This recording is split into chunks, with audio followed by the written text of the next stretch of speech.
Oh, if it's better, okay, okay. I'm sorry, the presentation is in Portuguese, but I can do it in English if it's... Sounds good. Yeah. Okay. Okay, so, oh, here. Let me just check if this is working. Yes. Okay, so, hi everyone. It's a pleasure to be here talking to you about, I think it's moving. Well, let's see. It's a pleasure to be here talking to you about neuroscience applied to urban planning. My name is Andrea de Paiva. Just a quick presentation about myself. I am an advisory council member of ENFA, the Academy of Neuroscience for Architecture at the Salk Institute. Also, I would like to invite anyone who is interested in knowing more about neuroscience for architecture to visit not only ENFA website, but also NeuroEU, which is my company, and we have a lot of free articles and videos about the topic I'm going to discuss with you today. The topic is huge, so I'm going to choose a framework, a small framework to present to you. And I'm also a coordinator at the European Institute of Design, also related to courses in neuroscience applied to architecture and urbanism. Who here has ever heard about this topic before? Just raise your hand so I'm aware. Okay, just a few of you. Okay, so I don't know why it's not appearing here, but there were some buildings here. So the idea of neuroscience applied to urban design is to combine both fields. I think we're all here more familiar with the idea of urban planning, but neuroscience is a science that studies our nervous system, and of course the brain is the most famous part of our nervous system. So the idea is to combine the knowledge that we have now from neuroscience so that we can better understand how the way we're designing can affect people, how our cities and of course also our buildings can affect people, can affect behavior, can affect well-being, can affect our choices, our habits, our physiology, our emotions, our perceptions, and so on. So that's why I said it's a huge topic, and I'm going to choose a framework to present to you. Just a quick note, we use the name neurourbanism, but I don't want you to think that we are going to be just stuck with neuroscience only, because the idea is to understand the whole body, and it's not just the brain or just the nervous system, it's like much more than that. So that's why we have the brain here, but we also have some people, and they don't pay attention too much to the image because some things are missing, I don't know why, to my slide, but the idea is to combine the built environment, our cities, to us as human beings, not just the brain. Why do we choose to use neuroscience to help us understand more about the environment we are designing? Because first of all, we can better understand how each quality of the environment can affect people. So maybe, I don't know, the proportion of how tall are the buildings, or maybe the distances in our cities, or the presence of nature, or the lack of nature, or the opportunities for physical activity, and so on. So we can look at each of these qualities, and we can combine this with studies in neuroscience to really understand how we are affected beyond conscious awareness. We can, I don't know, visit a city and see, oh, I like this, I feel comfortable in this space, I like this square, I love to walk in that park, but these are just our conscious perceptions of the experience we're having. What is happening beyond that? There is so much more happening in our brains and in our bodies.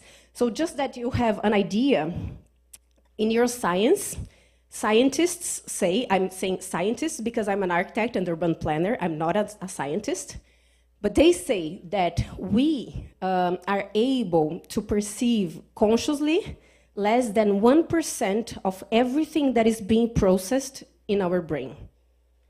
So it's just a very small amount that we are aware of.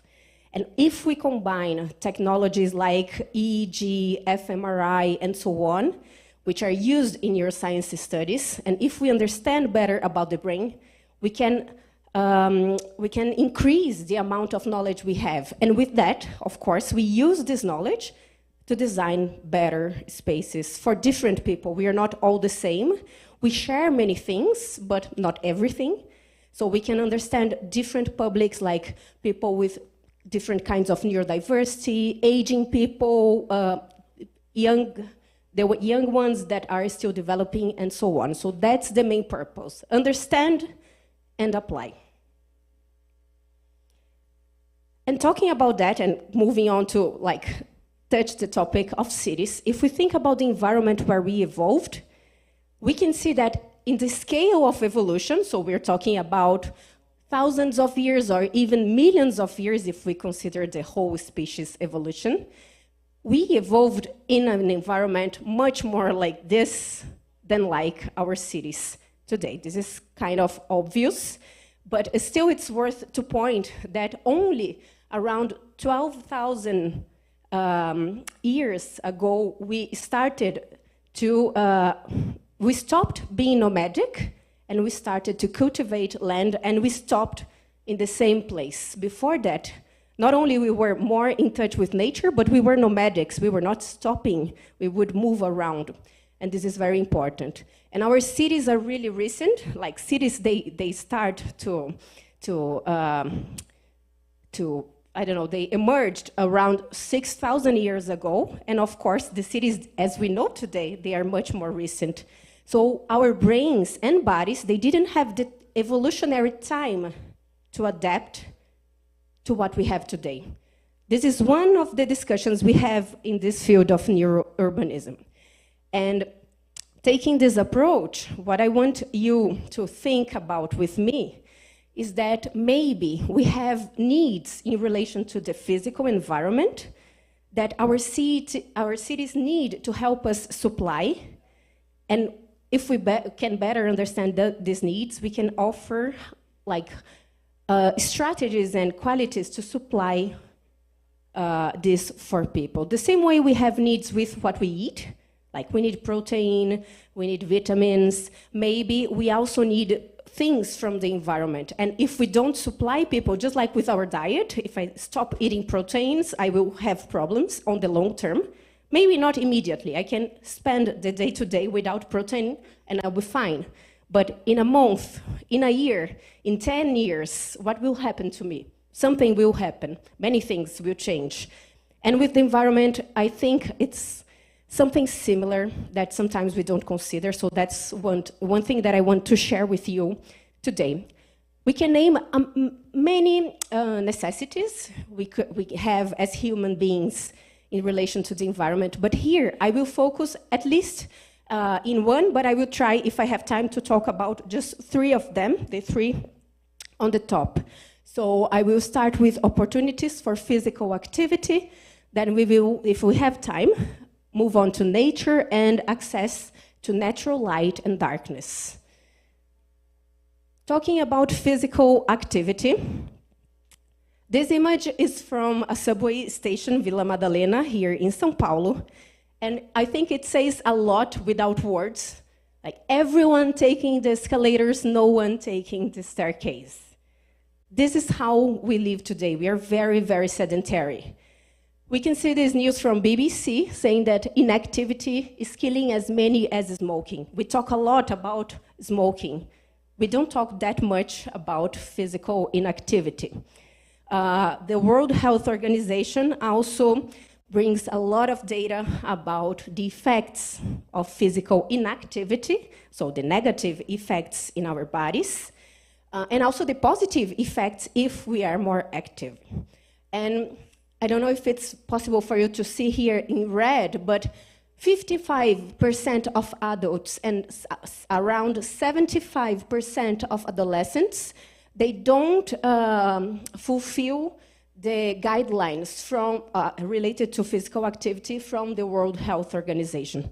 So it's a huge number, and the next generations, they are doing even worse than we are. So it's something for us to pay attention. And why is that connected to cities? Because through city design, we can help people change that. We can help changing habits, and we can help to stimulate people to move around more. How so? And just before that, just before I answer my question, here we have an image of a brain, and we can see how the brain is connected to the entire body. So it's not just something in our head, isolated. And this works on both ways. So the brain can send messages to the body, but the body also sends messages to the brain. So what we do with our physical body, so if I move around, if I start jumping or running, or if I'm seated all day, this will affect my brain. So there are many studies discussing this and discussing how physical activity is important, for instance, for brain plasticity.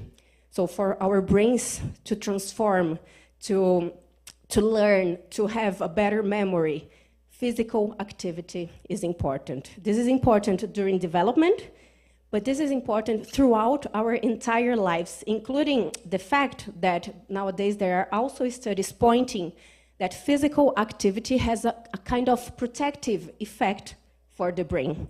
So we can improve the brain's resilience to problems such as Alzheimer's if we do more exercise during our lifespan, not just when we are aging.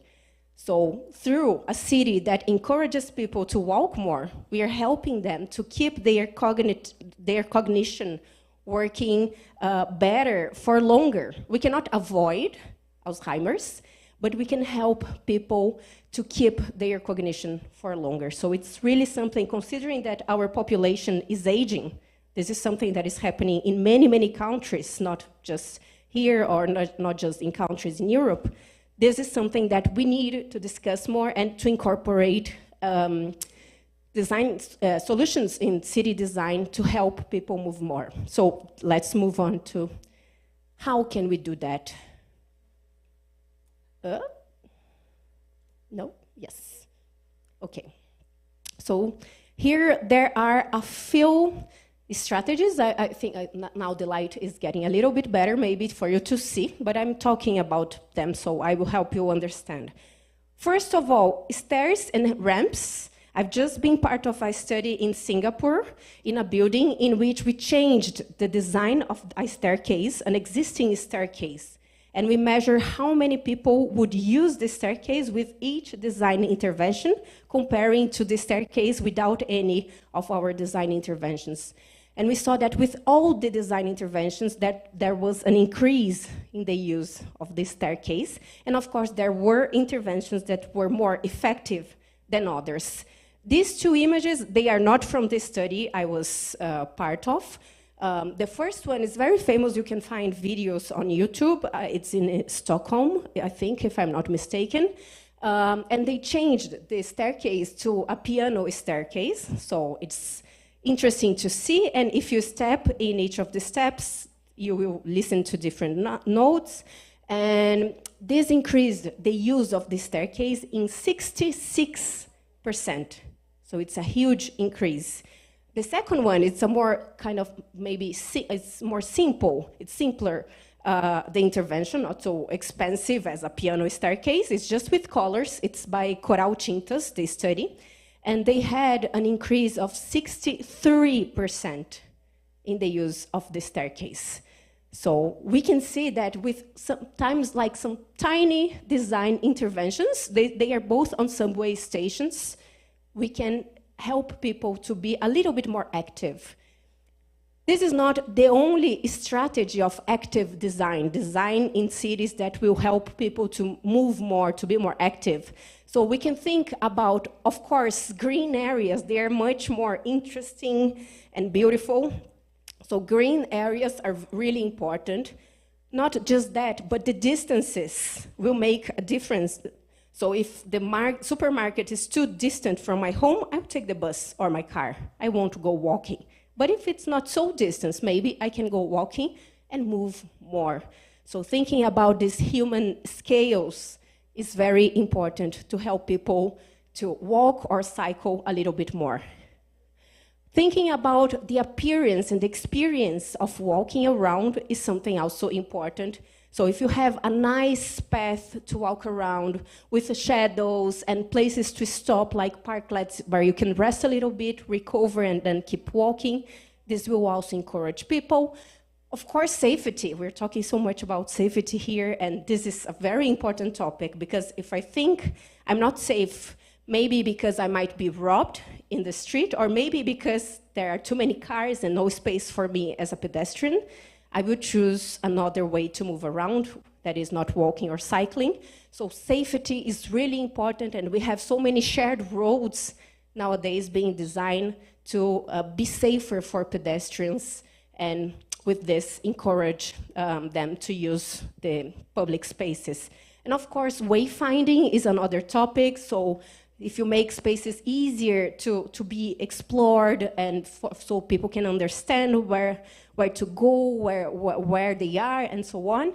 And functionality, so like spaces to park, spaces to, I don't know, to sit and to do what they need is also something for us to consider. So we have many strategies. We can combine some of them to get the best results.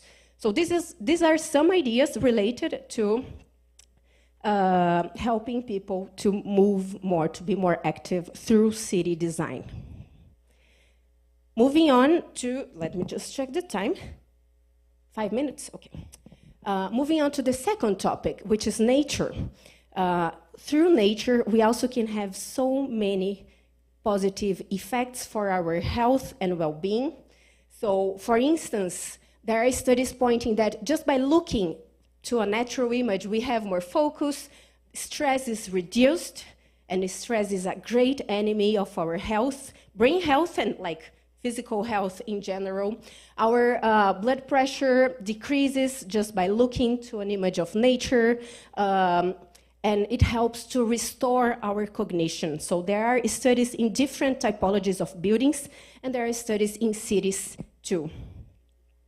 And talking about some studies that were made in nature applied to cities specifically, some of these studies point that people have less fear of crime if they are walking in a city that has more trees.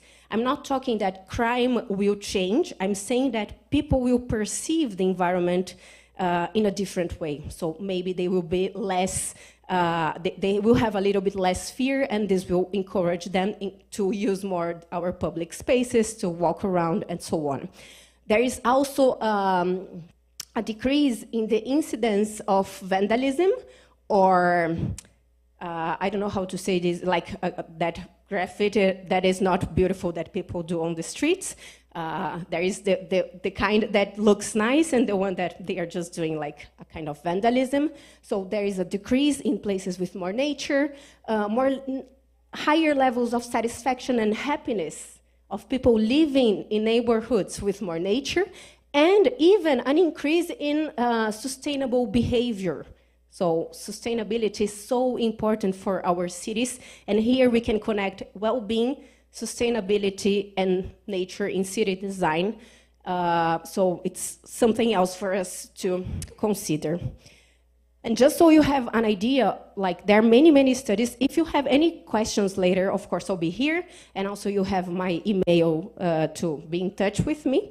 But everything I'm saying here was taken from scientific studies, and I can share the studies with you, so feel free to ask me about them. And there are studies pointing that people tend to have, people living in cities tend to have a higher risk of developing mental disorders, such as schizophrenia, than people living in villages or rural areas. These studies, they don't say that like all of us have the same level of risk, because of course for developing schizophrenia, it depends on a predisposition, a genetic predisposition. So it's not that all of us are at the same risk, but people who have the predisposition, if they live in cities, they have a higher chance of developing mental disorders. So, and the association, the greatest association of city spaces is related to nature, or in this case, the lack of nature. So that's why there are studies saying that a mental health prescription would be to be in touch with nature. It does help our mental health a lot. And here, of course, some examples of green circuits, as we have, for instance, in Singapore, connecting all the green parks and so on. So you don't need to be stuck in one park. You can take a green path and move on to another park and so on. Our streets can have more green, our buildings, and of course we can have more parks and squares also. I think I won't talk about lighting so that I can finish in time, but just one thing to point is that natural light is something that we really, really need from the environment. It's kind of obvious, and we think it's there in the city all the time, but if we don't control how tall are our buildings, this is something that can easily be lost. And our biological clock is synchronized with especially natural light. Of course, artificial light can also influence it, but we need natural light for synchronizing our bodies and our physiology with the environment. We need natural light to clean our air at home or in our buildings. So it's really important for indoor air that we have natural light coming in the buildings. It's important for cognition and learning. Children in classrooms with more natural light, they learn better and they memorize more information. It's important for vitamin D, for our vision, for our mood, and it helps us to avoid depression. It doesn't avoid, but it decreases the risk of depression if we have access to natural light. And then we see things like this. This is from a picture I took in Higienópolis, an area here in São Paulo. So you buy this building, and then 10 years later, they decide to build another one. And your room that had a lot of sun coming in suddenly doesn't have anymore, and it's like forever. So you lost something that was your right, and not just a right, a need. We need natural light from the environment. In New York, they are like mapping the shadows, and they see that this is a problem for vegetation. So the Central Park, the trees are suffering because of the too many shadows that they have there. And of course, we, as human beings, we suffer too. And also, it's a right that we have is to access to darkness. So we have a lack of natural light during the day in our cities, and we also have a lack of darkness at night. This is a problem for the nature surrounding the city, all plants and animals, and this is a problem for us because this doesn't allow us to synchronize with the environment. And just the last slide is I just wanted to give you, to leave you with a message of prevention, city spaces as spaces for preventing problems, health problems, or problems related to the lack of well-being. Here we can see a map of like a share of population with mental health and substance use disorders. It's from 2016, but we can see like it's all red, not just here, everywhere. So we need to discuss more strategies of how environments can help us with that. And I leave here my contacts, so feel free to add our Instagram. We post a lot of content there. And also my email if you have any questions, or if you want to see some free articles we have in our website.